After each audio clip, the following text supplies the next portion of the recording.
Vous l'avez dit, hein, vous l'avez expliqué, le pouvoir actuellement se préoccupe plus de la position géostratégique du pays que des problèmes intérieurs, il semblerait. L'efficacité de l'action internationale sur les droits de l'homme en est affectée, hein, effectivement. Donc des droits de l'homme qui posent un véritable problème. En Iran, avec cette notion de peine de mort, la corruption, elle est à quelle au niveau 2000%. C'est-à-dire corruption, ça marche, Roxane, partout en Iran, partout, de petites jusqu'à très très haut instance iranienne. La corruption, c'est l'affaire de toutes les secondes en Iran. Est-ce que l'application de la peine capitale est attribuée aux mineurs également? Non, aux mineurs, non, quand même. D'accord, parce que apparemment... Mais, si vous permettez, mais malheureusement, quand on est en train d'exécuter à la veille de la Révolution les opposants, ils ont exécuté plusieurs centaines de mineurs. Oui, c'est ça. Et il ne faut pas oublier. C'est-à-dire, mais actuellement, puisqu'ils ont fait certains changements dans les lois islamiques, moi-même j'étais témoin pour beaucoup de gens que je connaissais, femmes et hommes, filles et garçons, et ils avaient 14 ans, 12 ans, 16 ans, ils étaient exécutés juste à la veille de la Révolution, puisqu'ils étaient contre le pouvoir. Mais actuellement, ils ont passé des lois comme quoi on garde l'individu dans la prison pour qu'il arrive à l'âge de 18 ans et après on l'exécute. Et nous avons des exemples comme ça, beaucoup d'exemples qu'ils ont gardé dans la prison l'individu, mais après 5 ans, 6 ans, il était exécuté. Alors, qu'en est-il de la jeunesse qui représente une large majorité dans le pays, qui est en train de se moderniser, donc avec quand même une faculté à pouvoir pénétrer sur les réseaux sociaux, à pouvoir contourner les lois qui les rendent finalement illégaux. Qu'en est-il de cette jeunesse-là qui semble en décalage avec leur génération antérieure?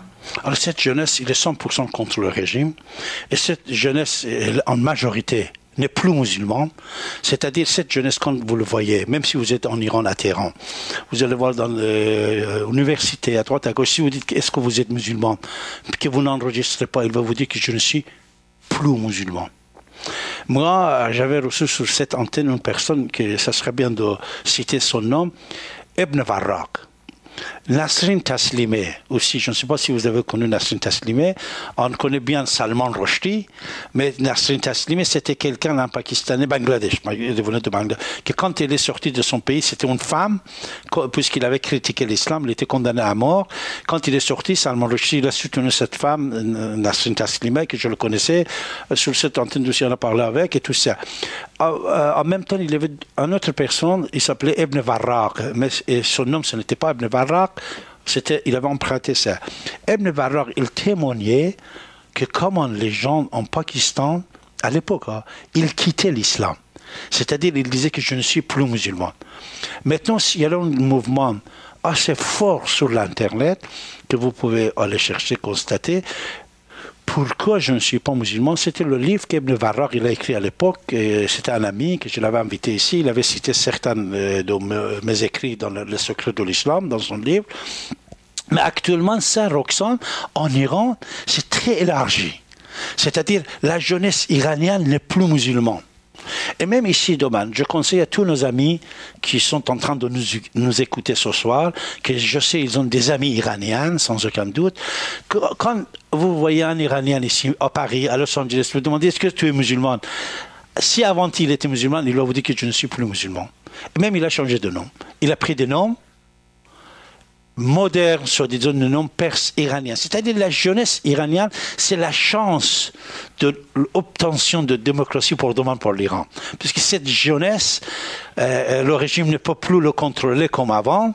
Et cette jeunesse, je crois, va changer le climat d'Iran dans les années qui viennent.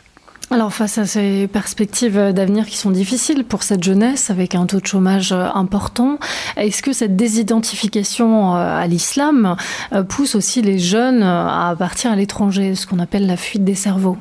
100%. Très jolie cette question, Roxane, c'est très intéressant, puisque aujourd'hui, n'importe quel Iranien que vous le voyez, et vous posez cette question-là, si tu veux rester ou tu veux quitter, il va vous dire que je veux quitter. C'est-à-dire actuellement, la majorité des Iraniens, qu'ils soient riches ou pauvres, il a envie de quitter l'Iran. Tellement la pression et les problèmes qu'ils ont, peut-être chez eux, à la maison, ils sont tranquilles. De temps en temps, on nous montre des reportages. Vous savez que certains reportages ici, quand on nous montre sur n'importe quelle chaîne de télévision, ce sont les reportages de ces chaînes de télévision qui ont signé le contrat avec l'Iran. C'est de propagande. Ça aussi, il faut savoir, il ne faut pas penser que l'Iran, c'est les maisons fermées qu'on le voit à la télé à droite à gauche. Dans la rue, vous, une femme, quand vous sortez, vous n'avez pas le droit de montrer vos cheveux, de mettre une petite mini-jupe, d'aller boire quelque chose avec quelqu'un. Si vous êtes marié avec quelqu'un, votre livret de mariage doit être avec vous parce qu'on arrête les gens dans la rue. Est-ce que vous êtes marié ou non? C'est tellement difficile, c'est pour ça. C'est vrai, les gens ils vont aller faire les skis, ils vont aller faire le sport, et tout ça, ça existe. Mais tous les propagandes de temps en temps qu'on voit ici à la télé en Europe, ce sont des propagandes viennent de la part des sociétés qui ont signé des millions et des milliards de contrats avec la République islamique d'Iran.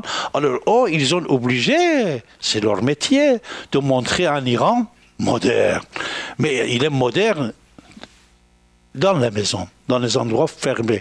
Dans la rue, l'individu n'a pas le droit de s'exprimer, de vivre ce qu'il veut. Avec des actes de répression violente sur les journalistes Beaucoup, ça continue.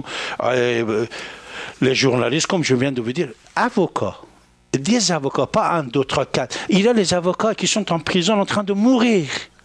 On doit les ramener chez le médecin. À l'époque, j'ai interviewé les gens qui étaient en prison.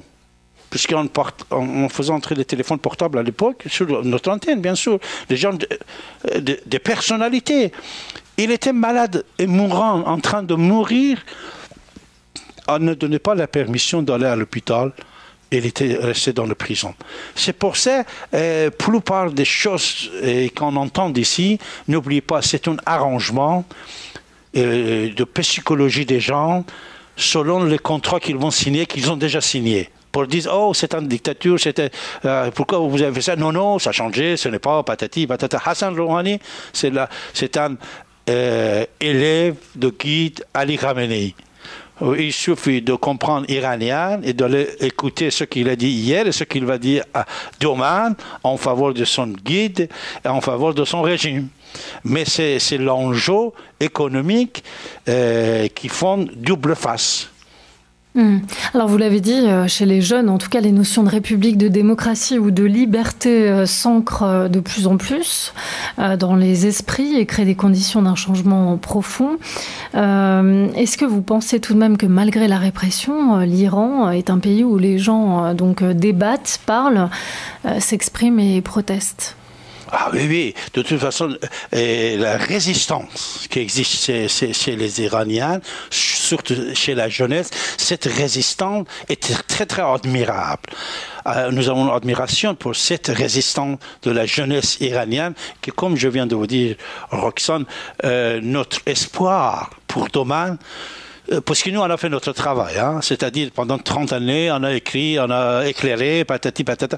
Maintenant, c'est la jeunesse iranienne, et que, comme vous venez de dire, environ 70% de 80 millions, c'est la jeunesse qui vont détruire ce climat de censure et de la pression.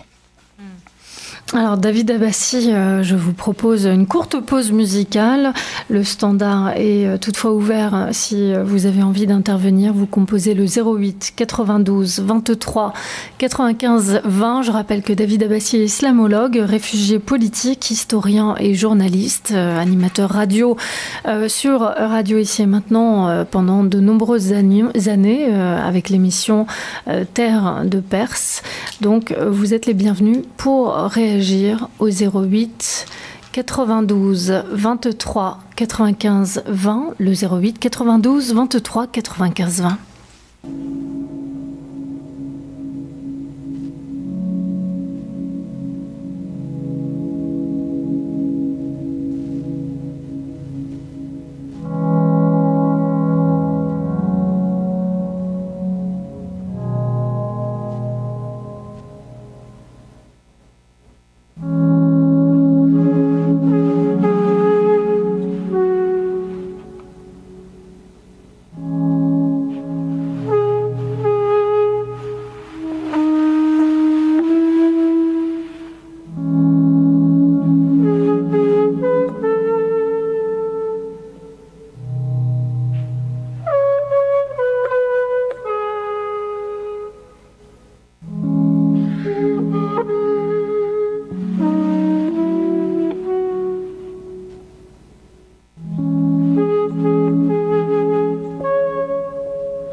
Vous êtes à l'écoute de Radio Ici Maintenant, 95.2. David Abbassi nous accompagne pour ce soir. Merci à nouveau d'être parmi nous, parce qu'il faut quand même toutefois rappeler que vous avez risqué votre vie plusieurs fois pour défendre les valeurs démocratiques, les valeurs de liberté, de conscientisation.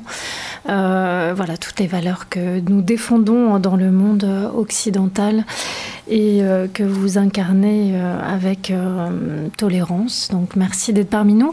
J'informe les auditeurs d'un scoop et je pense qu'il les réjouira. Vous avez accepté il y a quelques minutes de redevenir animateur sur l'antenne de Radio Ici et Maintenant, le 4e samedi de chaque mois. Vous savez, Roxane, cette radio, c'est une partie de ma vie. Surtout Didier, lui-même, c'est une partie de ma vie, puisque c'est mon meilleur ami, que j'avais beaucoup appris de lui, c'est-à-dire,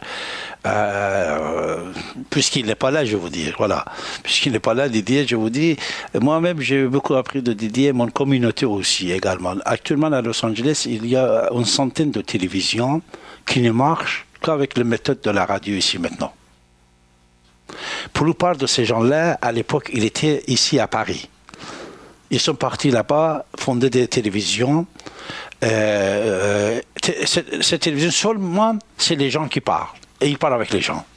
C'est-à-dire le système de la radio Ici Maintenant, de s'exprimer et donner la parole aux autres.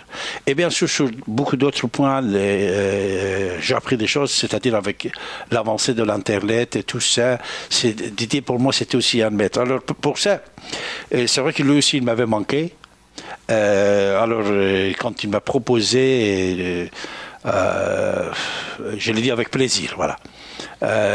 Surtout ce soir, c'était très intéressant. Je vous remercie beaucoup, Roxana. La qualité que vous avez, comme je peux dire comme ça, un journaliste humain et intelligent.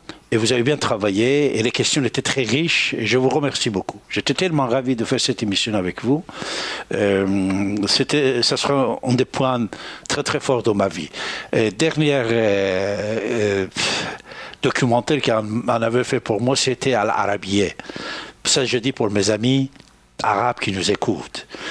Puisque la chaîne de Al Arabiya, c'est la plus grande chaîne de télévision internationale, que plusieurs millions de gens le voient. Alors, ils ont fait un documentaire de 4 épisodes sur la religion en Iran. Moi et mes amis en parlent dedans. Et l'émission commence par David Abbassi. Et ça se termine aussi par David Abbassi. Là-dedans, j'ai dit en arabe, j'ai dit ici et maintenant, pour moi, c'était le moteur de départ vers un domaine de pouvoir écouter l'autre. En même temps qu'on parle, on peut écouter l'autre aussi, et bien sûr, on apprend des choses. Pour ça, c'est avec grand plaisir quand Didier m'a proposé ça, de faire l'émission avec vous, j'ai accepté avec grand plaisir. Et également, pour le dernier samedi de chaque mois, ça sera comme d'habitude, je serai avec mon ami Didier Deplèche et la radio qui est une partie de ma vie. C'est sympa d'accepter, David. Voilà, on se connaît depuis une trentaine d'années. Oui, c'est ça. Bon, il s'est dit des choses pas toujours acceptables de la part de certains de tes invités, mais peu importe, on a mûri depuis. Bien sûr. On a grandi. Et toi, tu as témoigné ce soir d'une maturité normale, nécessaire et agréable et confortable. J'espère que Roxane a beaucoup apprécié également. Et je suis content de te saluer à nouveau et de te proposer de rejoindre l'équipe pour Soleil de Perse, le dernier samedi du mois. Avec plaisir, Didier. À partir de 23h. Avec plaisir. Super. Merci Roxane. Merci à vous, merci David Abbassi d'avoir été parmi nous. Merci pour toute cette richesse d'expérience et de connaissances. Merci Roxane, et je vais remercier Didier, surtout pour Roxane, une professionnelle qui t'a mis en face de moi ce soir, que j'étais tellement ravi de ce côté-là aussi. Elle a beaucoup travaillé. Je sais, c'est pour ça que j'ai dit c'est très admirable l'émission qu'on a fait avec elle ce soir. C'est imprégné du climat géopolitique, si on peut dire, de l'Iran. Elle a beaucoup appris ce soir sur un pays qu'elle n'a pas visité, mais elle a fait en sorte. Mais elle va le visiter quand elle veut. Hein. Elle a fait en sorte. Moi, tu sais, Jordan, qu'est-ce qu'il dit, mon fils? Il dit, papa, tu peux pas aller en Iran. Il dit ça. Il dit, tu peux pas aller en Iran. Mais mes amis, ils peuvent aller en Iran s'ils vont. Et ils vont être accueillis par mes amis là-bas, qui sont tellement nombreux grâce à tout ce que j'ai appris de Didier. C'est sympa.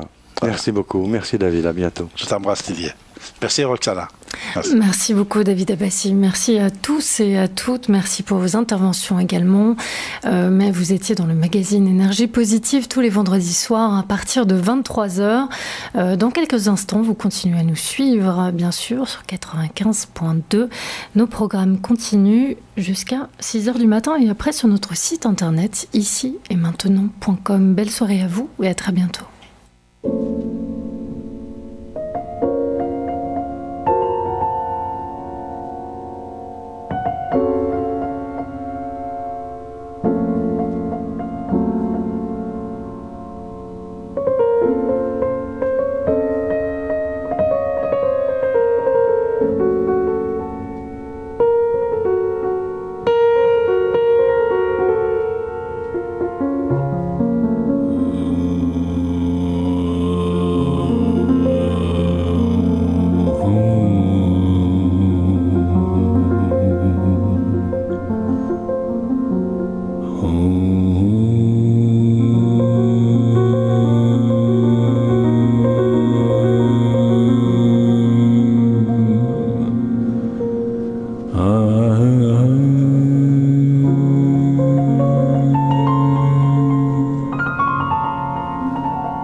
Bonsoir à tous et bienvenue dans ce magazine Énergie Positive dans lequel je reçois ce soir Michel Deneuve, cristaliste et musicien. Bonsoir Michel. Bonsoir.